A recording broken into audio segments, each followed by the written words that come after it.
Hello friends, जैसा कि मैंने कहा था कि मैं आपको स्टैटिक जीके कंप्लीट करवाऊंगा। तो ये स्टैटिक जीके का पार्ट 2 है। मैं पहले ही एक मॉक टेस्ट अपलोड कर चुका हूं और मैंने उसके लिए अलग से प्लेलिस्ट भी बना दी है। आप उस प्लेलिस्ट को जाके वहां से वीडियो देख सकते हैं। आज मैं सेकंड मॉक टेस्ट अपलोड करूंगा और उसी के बारे में वीडियो बना रहा हूँ। इसकी PDF आपको टेलीग्राम पर मिल जाएगी, आप इसकी PDF वहाँ से ले लेना। तो स्टार्ट करते हैं, ठीक है। तो हम आज स्टार्ट करेंगे Rajasthan static GK mock test 2। तो अब हम आते हैं पहले प्रश्न पे हमारे। तो देखिए पहला प्रश्न क्या बोल रहा है। पहला प्रश्न कह रहा है कि राजस्थान में वृहत सीमांत भ्रंश फैला है किसके सहारे। ठीक है, आपके पास चार ऑप्शन है। बूंदी सवाई माधोपुर की पहाड़ियाँ, उदयपुर की पहाड़ियाँ, अलवर की पहाड़ियाँ या शेखावटी तोरावटी की पहाड़ियाँ। तो बताइए इसका सही आंसर क्या होगा। आपके पास 5 सेकंड है, आप सोचिए इसका सही आंसर पॉज करके वीडियो को। ठीक है, तो इसका सही आंसर होगा आपका बूंदी सवाई माधोपुर की पहाड़ियाँ। अब कई जो इंग्लिश मीडियम के बच्चे हैं उनको मैं बता देता हूँ इसको इंग्लिश में क्या बोलते हैं। वृहत सीमांत भ्रंश, इस वर्ड को बोलते हैं द ग्रेट, थोड़ी राइटिंग देख लेना आप, द ग्रेट बाउंड्री। ठीक है, the great boundary FAULT fault. तो द ग्रेट बाउंड्री फॉल्ट इसको बोलते हैं वृहत सीमांत भ्रंश। और ये आपके ज्योग्राफी का क्वेश्चन है, ठीक है, ज्योग्राफी का। चलिए हम सेकंड प्रश्न पे चलते हैं। ऑकलवुड, ऑकलवुड फॉसिल पार्क किस प्राकृतिक भूभाग में स्थित है। तो अगर आपने सुना होगा ऑकलवुड, ये बहुत ही फेमस फॉसिल पार्क है। क्यों? क्योंकि इसको 1972 में राष्ट्रीय भूवैज्ञानिक स्मारक बोला था। राष्ट्रीय भूवैज्ञानिक स्मारक, ठीक है, स्मारक के नाम से इसको स्मारक बनाया गया था, राष्ट्रीय भूवैज्ञानिक स्मारक 1972 में। इसलिए ये बहुत फेमस है। और ये कहाँ पे स्थित है? ये राजस्थान के आकल विलेज है, आकल। ठीक है, उस गांव का नाम है आकल गांव है, जो जैसलमेर डिस्ट्रिक्ट में है ये गांव आकल। और जैसलमेर डिस्ट्रिक्ट जो मेन सिटी है उससे 17 किलोमीटर दूर स्थित है। ठीक है, मेन सिटी से 17 किलोमीटर दूर स्थित है, आकल विलेज है। और ये जैसलमेर से 17, जो मेन सिटी है वहाँ से 17 किलोमीटर दूर स्थित है। ये जैसलमेर डिस्ट्रिक्ट के अंदर ही आता है। अब मैं इसको बताता हूँ कि जो इसकी जो टोटल एरिया है इसका वो कितना है, 21 हेक्टेयर है। ठीक है, 21 हेक्टेयर इसका टोटल एरिया। और अगर मैं बात करूँ अब इसकी कि इसके अंदर कितने पुराने जीवाश्म मिले हैं, तो भाई 18 करोड़ साल पुराने। बहुत इंपॉर्टेंट क्वेश्चन है, 18 करोड़ साल पुराने जीवाश्म इसमें मिले हैं। किसके अंदर? ऑकलवुड फॉसिल पार्क के अंदर। तो यहाँ पे सही उत्तर क्या होगा? जैसलमेर उत्तर पश्चिमी मरुस्थलीय भाग के अंदर आता है, तो यहाँ पे डी उत्तर सही हो जाएगा आपका। चलिए नेक्स्ट क्वेश्चन पे चलते हैं। ठीक है, सूची 1 को सूची 2 से सुमेलित कीजिए और नीचे दिए गए कूट का प्रयोग करते हुए सही उत्तर चुनिए। तो अब हम देखते हैं क्या पूछ रहा है। जालोर, और यहाँ पे दे रखा है पर्वत, जिले और पर्वत।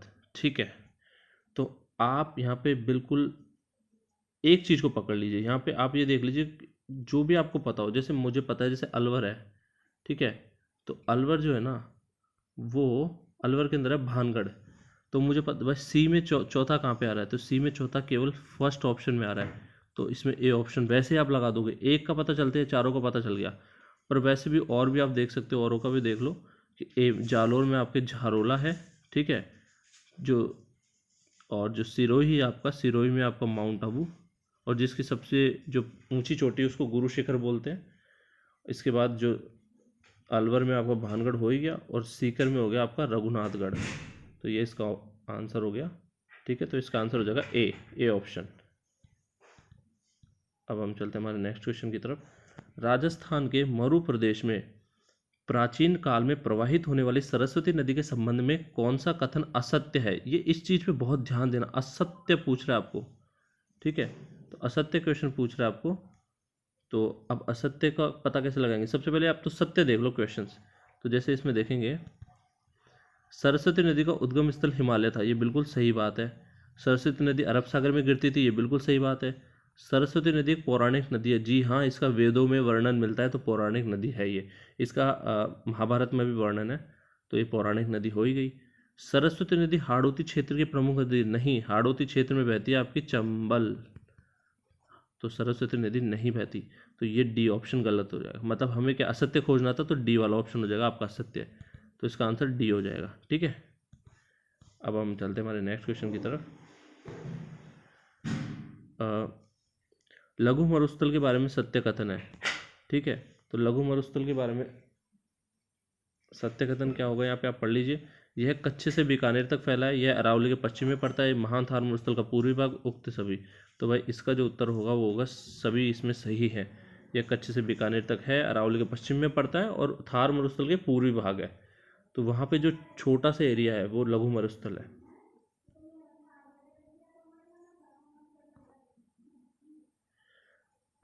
अब देखो क्या है, राजस्थान का मरुस्थल विश्व के अन्य मरुस्थलों की तुलना में वनस्पति युक्त क्षेत्र, भूमि जल भंडार है। ठीक है, कृषि फसलों, खनिज व पशु संपदा में सर्वोत्कृष्ट है, बिल्कुल सही है। जनसंख्या की दृष्टि से अधिक घनत्व वाला, बिल्कुल सही है। उक्त सभी सत्य है, इसमें सारे ऑप्शन सही है।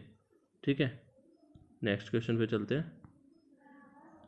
मानचित्र में उन गांवों की स्थिति को दर्शाया गया है जहाँ से राजस्थान का उत्तर, दक्षिण और पूर्वी पश्चिम जो है पूर्व पश्चिम विस्तार नापा जाता है। ये स्थितियां 1 2 3 4 से अंकित की गई। नीचे दी गई क्रमावली से इनका सही अनुक्रम पहचानिए। तो हम आगे चलते हैं, क्या है देखो, इसमें सिलोन नहीं आएगा एक्चुअली, इसमें आएगा आपका, इसमें ऑप्शन ए आएगा। एक्चुअली मानचित्र यहाँ प्रिंट नहीं हो पाया ढंग से, तो मैं आपको बता देता हूँ ये क्वेश्चन क्या था। क्वेश्चन ये था कि भाई इन गाँवों का आपको बताना है डिटेल, ये गाँव कहाँ कहाँ है एक्चुअल में। तो भाई जो कोणा है ना, कोणा हमारा हनुमानगढ़ में आता है, कोणा आता है हनुमानगढ़ में। तो ये कहाँ आता है, हनुमानगढ़ में, हनुमानगढ़ में आता है। और ये हनुमानगढ़ का सबसे जो बॉर्डर वाला है ना, बॉर्डर वाला विलेज वो है ये। ठीक है, तो राजस्थान का सबसे उत्तरी भाग हो गया कोणा, जो हनुमानगढ़ जिले में आता है, ये विलेज है, ये कोणा विलेज है। ठीक है, इसके बाद सिलोन की जगह आएगा आपका जगमोहन का पुरा, यहाँ पे जगमोहन का पुरा आएगा, सिलोन नहीं आएगा। तो यहाँ पे आप लिख सकते हैं जगमोहन का पुरा, ये सिलोन गलत है, जगमोहन का पुरा। ठीक है, तो जगमोहन का पुरा कहाँ पर है, जगमोहन का पुरा हमारा सबसे पूर्वी भाग है जो धौलपुर में आता है। तो धौलपुर जिले के अंदर ये गांव पाया जाता है जगमोहन का पुरा, जो राजस्थान का सबसे पूर्वी भाग है। तो दो तो हमने कवर कर लिए, कौन कौन से, सिलोन हो गया, कोणा हो गया। सिलोन मतलब जगमोहन का पुरा और ये कोणा हो गया। कटरा आता है हमारा जैसलमेर के अंदर, तो राजस्थान का सबसे पश्चिमी गांव कटरा हो जाएगा। और राजस्थान का सबसे दक्षिणी भाग गांव हो जाएगा बोरकुंड, जो कहाँ पे आता है हमारा, भीलवाड़ा के अंदर, सॉरी भीलवाड़ा नहीं है, बांसवाड़ा, बांसवाड़ा के अंदर आता है। तो बांसवाड़ा के अंदर आपका आ जाएगा बोरकुंड। ठीक है, ये लो। अब हम आगे चलते हैं, हमारा 8 क्वेश्चन क्या बोल रहा है। राजस्थान में थार मरुस्थल के विषय में सत्य कथन है। यह थली या शुष्क बालू का मैदान नाम से जाना जाता है, ये सही है बिल्कुल। यह ग्रेट पोलियो आर्कटिक अफ्रीकी मरुस्थल का पूर्वी भाग है, ये सही है। क्योंकि जो राजस्थान जो ये थार मरुस्थल था, जब भारत अफ्रीका से अलग हुआ था ना, तो उस टाइम क्या था, ये ग्रेट पोलियो आर्कटिक अफ्रीकी मरुस्थल, उसका पूर्वी भाग था ये थार मरुस्थल, वो भी अलग हो गया था, तो ये थार मरुस्थल बन गया। तो ये वाला कथन सत्य है बिल्कुल। अब इस संपूर्ण थार मरुस्थल का 62% भाग राजस्थान में, ये बिल्कुल सही है। तो इसमें 4 ऑप्शन सही होंगे, इसमें डी आंसर आ जाएगा आपका। ठीक है, चलिए नेक्स्ट क्वेश्चन देखते हैं। तो नेक्स्ट क्वेश्चन आपका क्या बोल रहा है, अरावली पर्वतमाला से संबंधित कौन सा कथन असत्य है। अरावली पर्वत विशिष्ट पर्वतों के रूप में, बिल्कुल बिल्कुल अरावली पर्वत बहुत ही विशिष्ट पर्वत है। इसका कारण ये है कि एक तो ये सबसे पुराना पर्वत है पूरी दुनिया का। ठीक है, अरावली पर्वतमाला आपको पता होगी विश्व की सबसे प्राचीन पर्वतमाला है, प्राचीनतम पर्वतमाला है। और इस पर्वत का निर्माण हुआ था प्री कैम्ब्रियन, यानी उसको हिंदी में बोलते हैं आदि महाकल्प के शैल युग में हुआ था। ठीक है, तो ये भी इससे सी ऑप्शन सी हो जाएगा। अरावली पर्वतमाला गोंडवाना लैंड का शेष अवशेष, बिल्कुल सही बात है। इस क्षेत्र में खनिज संसाधनों की कमी है, बिल्कुल गलत बात है। अरावली पर्वतमाला में बहुत सारे खनिज संसाधन हैं, जिसमें लोहा, जस्ता, तांबा, कोयला, एस्बेस्टन एंड टंगस्टन, हाँ ये सारे खनिज पाए जाते हैं इसमें। तो खनिज संसाधनों की दृष्टि से अत्यधिक महत्वपूर्ण या समृद्ध है अरावली पर्वतमाला। तो यह असत्य पूछ रहा है, तो असत्य मतलब बी ऑप्शन आ जाएगा। ठीक है, अब हम चलते हैं हमारे नेक्स्ट क्वेश्चन की तरफ। निम्न में से कौन सा सही सुमेलित है? तो पैजार जूते को बोलते हैं, पैडों मकान की पट्टियाँ चढ़ाने के लिए, बल्ली फंटों से बनाया गया रास्ता मचानी, सही है दोनों। पैमाइश जमीन के नाप को कहते हैं, तो उपरोक्त सभी, इसमें ये इजी प्रश्न था, इसमें उपरोक्त सभी आ जाएगा, तो इसमें ऑप्शन डी हो जाएगा। चलिए यहाँ पे देखते हैं, असंगत युगम में मुसल्लो नमाज पढ़ते वक्त बिछाने का वस्त्र होता है, लत्तो फटा पुराना वस्त्र को लत्तो बोलते हैं। लाड़नो ग्रामीण स्त्रियों के अधो वस्त्र बांधने का एक प्रकार का डोरा, तो ये भी सही है, तो ये गलत है, ठीक है, तो यहाँ पे ऑप्शन आ जाएगा डी। नेक्स्ट चलते हैं, संविधान के किस अनुच्छेद में कहा गया है कि अपने पदेन किए हुए कार्यों के लिए राज्यपाल किसी भी न्यायालय के समक्ष उत्तरदायी नहीं है? तो भाई ये आर्टिकल 361 में कहा गया है। तो मैंने आपसे पहले भी बोला था, एक तो आर्टिकल्स आपको कौन कौन से पढ़ने हैं, मैंने आपको काफ़ी बार बताया होगा कि राज्यपाल के आर्टिकल, ठीक है, देखो संविधान का भाग 6, ठीक है, भाग 6 किसके बारे में बताता है? संविधान का भाग 6 बताता है राज्य के बारे में, कि राज्य के क्या क्या दायित्व है, राज्य में किस तरह जो है शक्तियों का विभाजन होगा, कौन कौन से पद पर किस तरह नियुक्ति होगी, तो उन सब का आपके भाग 6 में वर्णन है। और वहाँ पे सबसे पहले स्टार्टिंग में बताया गया राज्यपाल के बारे में। और राज्यपाल कहाँ से स्टार्ट होता है? राज्यपाल स्टार्ट होता है 153 से 162 तक, ये ठीक है, ये राज्यपाल होता है। गवर्नर, तो गवर्नर का 153वां आर्टिकल बोलता है कि अपॉइंटमेंट वगैरह कैसे होगा, और एक आदमी को एक से ज़्यादा राज्यों का राज्यपाल बना सकते हैं। सब आर्टिकल 153 से स्टार्ट हो जाता है और 162 तक होता है। तो ये जो आपके 10 आर्टिकल है ये राज्यपाल से संबंधित है, ये आपको रटे हुए होने चाहिए, बहुत इंपॉर्टेंट आते हैं। राज्यपाल से संबंधित जितने भी आर्टिकल है ना, सबको रट के जाना। अब ये जो न्यायालय वाला ये 361 है, अब ये क्वेश्चन पूछा जा चुका है एग्जाम में, इसलिए मैं करवा रहा हूँ। ये जितने भी क्वेश्चन से पूछे जा चुके हैं एग्जाम में, और सारे क्वेश्चन मैं वही आपको प्रिपेयर करवा रहा हूँ, ठीक है। तो आपको यहाँ पे आंसर क्या देना है? यहाँ पे आ जाएगा आपका आंसर सी 361। अब हम आज चलते हैं नेक्स्ट क्वेश्चन पे। किसी राज्य के राज्यपाल द्वारा ऑर्डिनेंस का अनुमोदन होना आवश्यक है? तो भाई जब तक विधायिका उसको अनुमोदन नहीं करती ना, तब तक हो नहीं सकता, तो इसका सही उत्तर हो जाएगा सी। राज्य की विधायिका उसका जब तक अनुमोदन नहीं करेगी तब तक वो ऑर्डिनेंस वैलिड नहीं हो पाएगा, ठीक है, पास नहीं हो सकता ऑर्डिनेंस। नेक्स्ट क्वेश्चन क्या है भाई, 2 या 2 से अधिक राज्यों के लिए संयुक्त लोकसभा आयोग के अध्यक्ष की नियुक्ति किसके द्वारा की जाती है? तो भाई इसकी नियुक्ति किसके द्वारा होगी?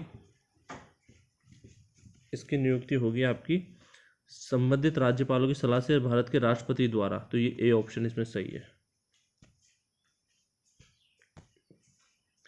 राज्यपाल का कार्यकाल 5 वर्ष का होता है, ठीक है। नेक्स्ट क्वेश्चन,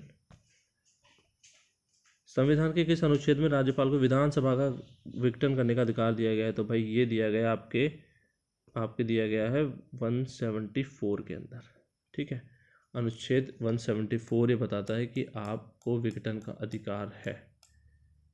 तो अगर मैं इसको प्रॉपरली अगर आप वहाँ प्रॉपरली जाओगे, पढ़ोगे कि 174 में क्या दिया गया है, तो वहाँ पे आपको दिखेगा कि संविधान के अनुच्छेद 174 के अनुसार राज्यपाल समय समय पर विधानमंडल के प्रत्येक सदन के अधिवेशन के लिए आहूत करेगा, ठीक है। राज्यपाल किसी सदन का सत्रावसान कर सकेगा, मतलब किसी भी सदन को विघटित करने का अधिकार है उसका, आर्टिकल 174 में दिया गया, पढ़ लेना। कॉन्स्टिट्यूशन ऑफ इंडिया बुक है, वहाँ पे दिख जाएगा, आपको इंटरनेट पे सर्च कर लेना। तो अब हम आते हैं नेक्स्ट क्वेश्चन पे। राजस्थान के राज्यपाल जिन्हें बर्खास्त कर दिया गया था, तो भाई वो थे रघुकुल तिलक, जो 1977 से 1981 तक ये राज्यपाल रहे थे हमारे राजस्थान के, 1977 से 1981 तक, ठीक है। तब इनको बर्खास्त किया था रघुकुल तिलक को। नेक्स्ट क्वेश्चन, जमनालाल, छोटेलाल, बक्साराम, नंदराम चित्रकला जो ये लोग हैं ये किस चित्रकला शैली से संबंधित है? अलवर से संबंधित है। ये आपका आर्ट एंड कल्चर का सवाल है, ठीक है, आर्ट एंड कल्चर का सवाल है। नेक्स्ट क्वेश्चन पे आते हैं, तेजाजी मेले का आयोजन किया जाता है? तो भाई परबतसर में होता है, और एक रामदेवरा में भी लगता है, रामदेव जी का और तेजाजी का भी वहाँ लगता है, ठीक है, रामदेवरा में भी होता है। परबतसर में सबसे मुख्य कार्यक्रम होता है इनका, तेजाजी मेले का। नेक्स्ट क्वेश्चन इज, कोटा में वीर भारत समाज की स्थापना में शामिल थे? तो केसरी सिंह शामिल थे। तो ये मैंने आपको 20 क्वेश्चंस करवा दिए आज। नेक्स्ट जो मॉक टेस्ट होगा उसमें मैं 10 क्वेश्चंस कराऊंगा as a format of quiz. पहले मैं आपको PDF प्रोवाइड कर दूंगा in the Telegram channel, and then you should download the PDF and check whether how much questions you can attempt. तो जितने क्वेश्चन आप अटैम्प्ट कर पाओगे उसके हिसाब से अपना स्कोर देख लेना, और you can share the score in the comment section. Alright, so यार इस वीडियो को समाप्त करते हैं। नेक्स्ट वीडियो में मैं प्रोबेबली कोशिश करूँगा कि इंग्लिश और रीजनिंग इन दोनों की वीडियोज़ भी पैरेलली आपको प्रोवाइड कर दूँ। तो इसका जो PDF है आप मेरे टेलीग्राम चैनल से डाउनलोड कर लेना। ऑलराइट, ठीक है, तो यार अब इसको समाप्त करते हैं। जय हिंद, जय भारत।